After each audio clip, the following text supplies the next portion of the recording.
English grammar और spoken English के लिए आज ही सब्सक्राइब करें। का स्वागत है। आज हम अंग्रेजी की उस एक गुत्थी को सुलझाने वाले हैं जिसमें शायद सबसे ज्यादा लोग अटकते हैं।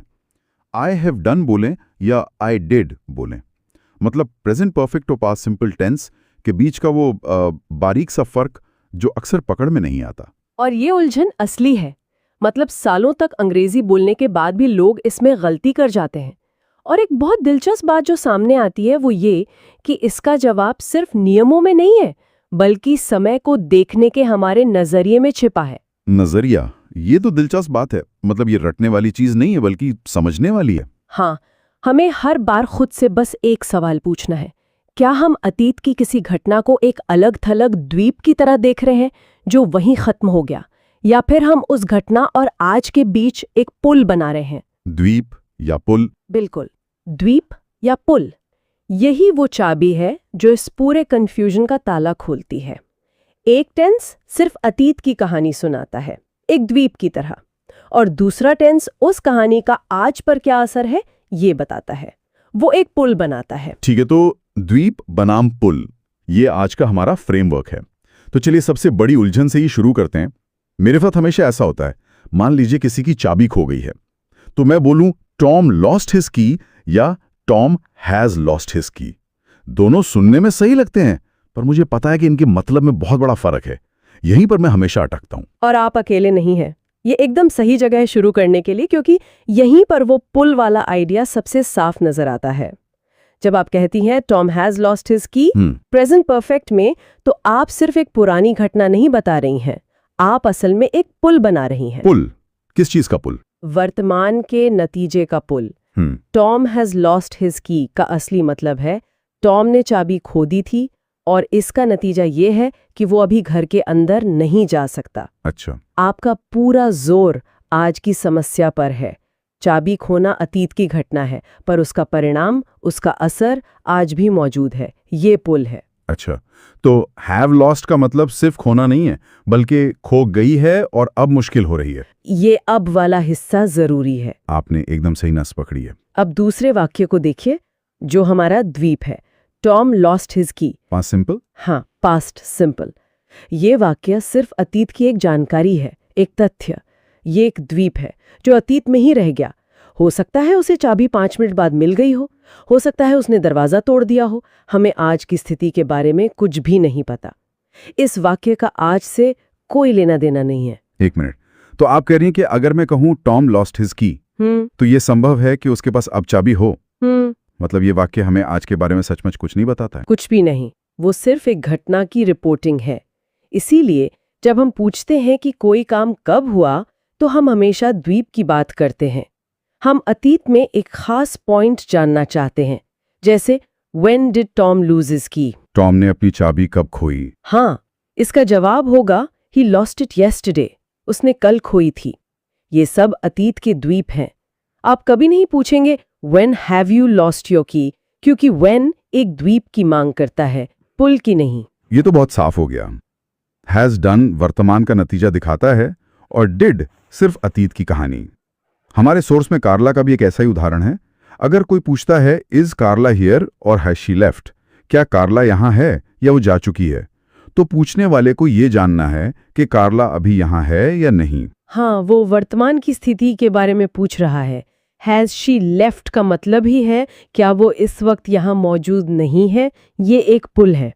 लेकिन अगर वो पूछता व्हेन डिड कार्ला लीव, तो अब उसे कार्ला की मौजूदगी से मतलब नहीं है। उसे बस अतीत की एक जानकारी चाहिए, एक द्वीप के बारे में। ठीक है, तो ये नतीजे वाला पुल तो मुझे समझ आ गया। ये बहुत पावरफुल आइडिया है। लेकिन कभी कभी कोई साफ नतीजा या असर नहीं होता, बस समय की बात होती है, जैसे आज या कल। क्या वहां भी ये द्वीप और पुल वाला लॉजिक काम करता है? हाँ, और ये दूसरा तरीका है जिससे हम पुल बनाते हैं। पहला पुल था नतीजे का, दूसरा पुल है अधूरे समय का। अधूरा समय, इसका क्या मतलब हुआ? हमारे सोर्स में इसे एक टाइमलाइन से समझाया गया है।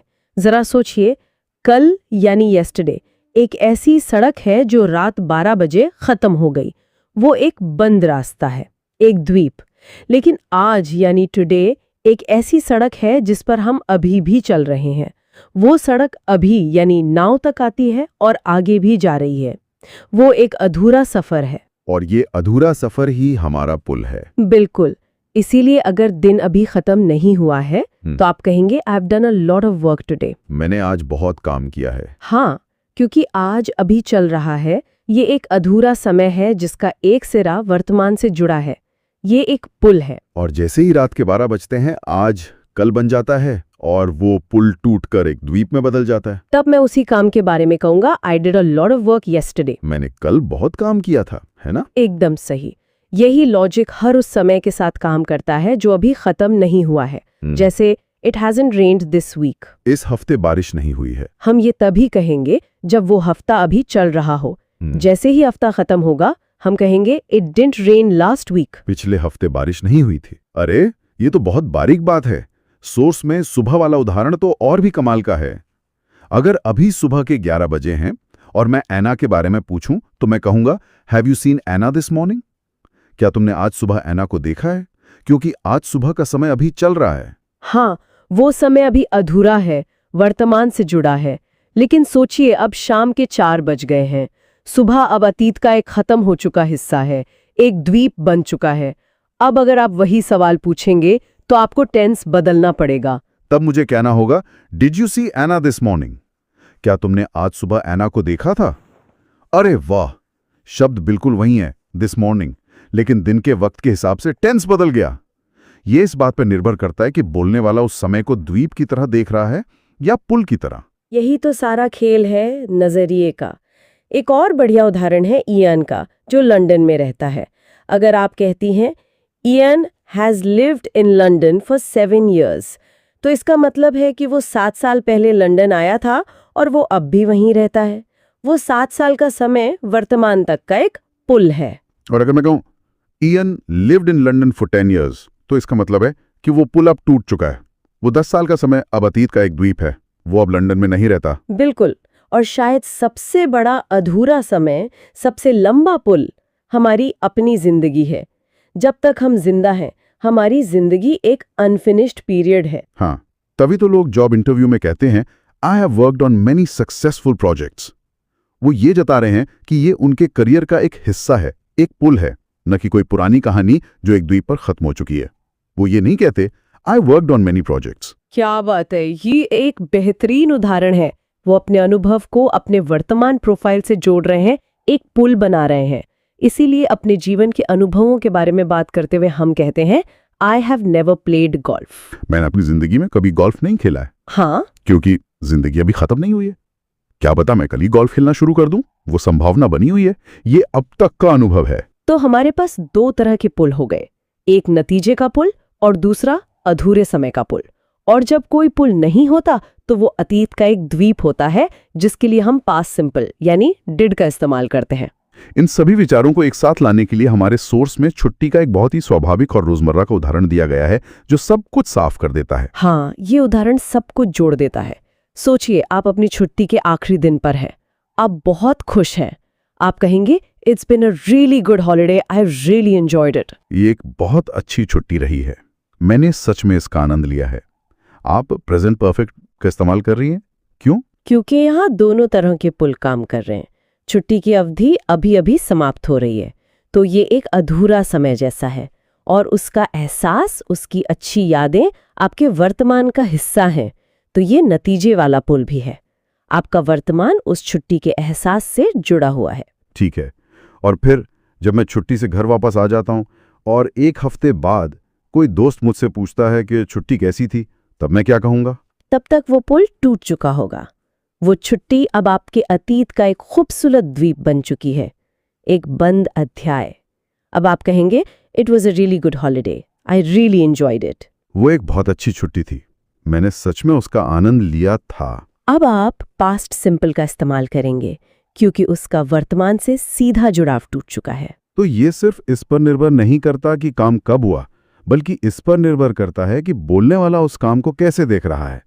क्या वो उसे आज से जोड़ रहा है या उसे अतीत की एक कहानी मान चुका है? ये तो व्याकरण से ज्यादा मनोविज्ञान जैसा लग रहा है। एक तरह से है भी। भाषा हमेशा हमारे नजरिए को दर्शाती है। तो पूरा खेल बस इतना है, द्वीप या पुल। तो आज की इस गहरी पड़ताल को समेटते हैं। हमने जो सीखा उसके मुख्य बिंदु ये हैं। अंग्रेजी में अतीत की बात करते समय हमें खुद से पूछना है कि क्या हम एक द्वीप की बात कर रहे हैं या एक पुल की। द्वीप का मतलब है पास्ट सिंपल टेंस, यानी डिड या लॉस्ट या वेंट। इसका इस्तेमाल तब होता है जब काम अतीत में एक निश्चित समाप्त हो चुके समय पर हुआ, जैसे yesterday, last week, 10 minutes ago। इसका आज से कोई लेना देना नहीं, ये बस एक कहानी है। और पुल का मतलब है प्रेजेंट परफेक्ट टेंस, यानी हैव डन या हैज लॉस्ट। और ये पुल दो तरह के बनते हैं। पहला, जब अतीत के काम का कोई नतीजा या असर आज भी महसूस हो रहा हो, जैसे आई हैव लॉस्ट माई की का मतलब है मैं अब घर में नहीं जा सकता। और दूसरा पुल तब बनता है जब काम एक ऐसी समय अवधि में हुआ हो जो अभी तक खत्म नहीं हुई है, जो वर्तमान से जुड़ी हुई है, जैसे today, this week, this year या इन माई लाइफ।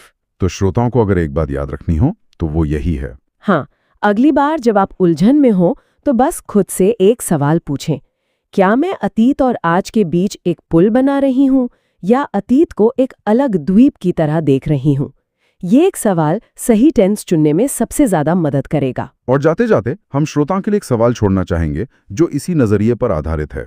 जब कोई अपने अनुभवों के बारे में बात करता है तो अंग्रेजी में आई हैव विजिटेड मुंबई और I went to Mumbai last year कहने के बीच अनुभव को प्रस्तुत करने में क्या फर्क महसूस होता है? एक वाक्य मुंबई के अनुभव को आपकी जिंदगी के नक्शे का एक स्थायी हिस्सा बना देता है, एक पुल की तरह, जबकि दूसरा वाक्य उसे आपकी यात्रा की डायरी का एक पन्ना बना देता है, एक द्वीप की तरह। इस नजरिए के बारे में सोचने से इन दोनों टेंस का अंतर और भी गहरा समझ आ सकता है।